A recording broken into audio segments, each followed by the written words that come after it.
আসসালামু আলাইকুম রহমতুল্লাহি ওয়া বারাকাতুহু। সম্মানিত প্রিয় ভিউয়ার্সরা, আজকের এই ভিডিওতে আমি আপনাদেরকে জানাবো আব্দুল্লাহ ইবনে মাসউদ রাদিয়াল্লাহু তাআলা আনহুর জীবন পর্বে ৪র্থতম পর্ব। সো ভিডিওটা শুরু করার আগে ছোট্ট একটা রিকোয়েস্ট না করলে নয়, যারা আমাদের চ্যানেলে নতুন অবশ্যই সাবস্ক্রাইব করে এই ছোট্ট পরিবারের সদস্য হয়ে যাবেন। রাসূল সাল্লাল্লাহু আলাইহি সাল্লামের সাথে আব্দুল্লাহ ইবনে মাসউদ রাদিয়াল্লাহু তাআলা আনহু সকল গুরুত্বপূর্ণ যুদ্ধে অংশগ্রহণ করেন। বদর যুদ্ধে দুজন আনসারী যুবক ইসলামের কঠোর দুশমন আবু জাহেলকে হত্যা করে ময়দানে ফেলে আসে। যুদ্ধ শেষে রাসূল সাল্লাল্লাহু আলাইহি সাল্লাম বললেন, কেউ যে আবু জাহেলের অবস্থা একটু দেখে আসো তো।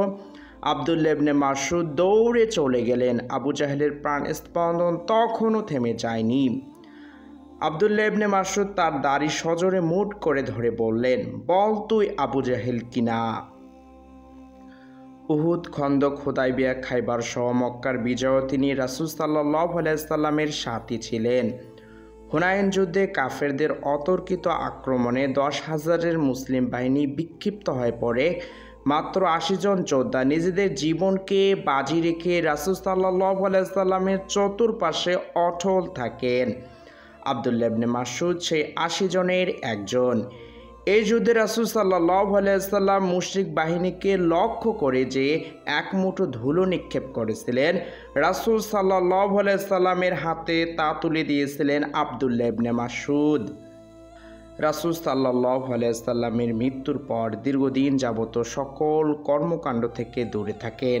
তবে হযরত ওমর রাদিয়াল্লাহু তাআলা আনহুর খেলাফতকালে হিজরির 15 সনে তিনি আর বসে থাকতে পারলেন না। জিহাদের ডাকে সাড়া দিয়ে ইয়ারমুক যুদ্ধে বেরিয়ে পড়েন এবং বীরত্বের সাথে যুদ্ধ করেন।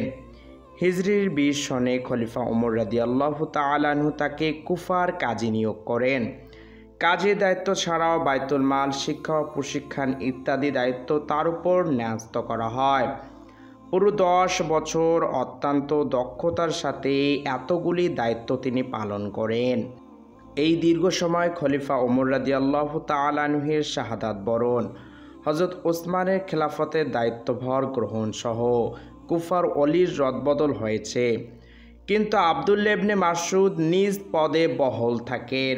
খলিফা ওসমানের খেলাফতের শেষ পর্বে আব্দুল্লাহ ইবনে মাসউদকে তার দায়িত্ব থেকে অবসর দেওয়া হয়।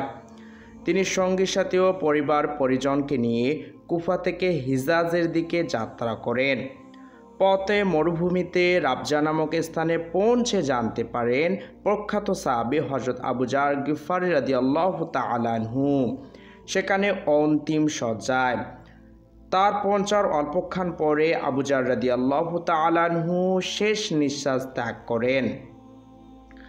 আব্দুল্লাহ ইবনে মাসউদ রাদিয়াল্লাহু তাআলা আনহু তার জানাজার নামাজের ইমামতি করেন এবং তাকে দাফন কাফনের ব্যবস্থা করেন। সেখান থেকে তিনি মক্কায় চলে যান এবং উমরা আদায় করে মদিনায় পৌঁছেন। বাকি জীবন মদিনায় চুপচাপ কাটিয়ে দেন। সম্মানিত প্রিয় ভিউয়ার্সরা, আপনারা জানতে পারলেন আব্দুল্লাহ ইবনে মাসউদ রাদিয়াল্লাহু তাআলা আনহুর জীবন পর্বে ৪র্থতম জীবনী।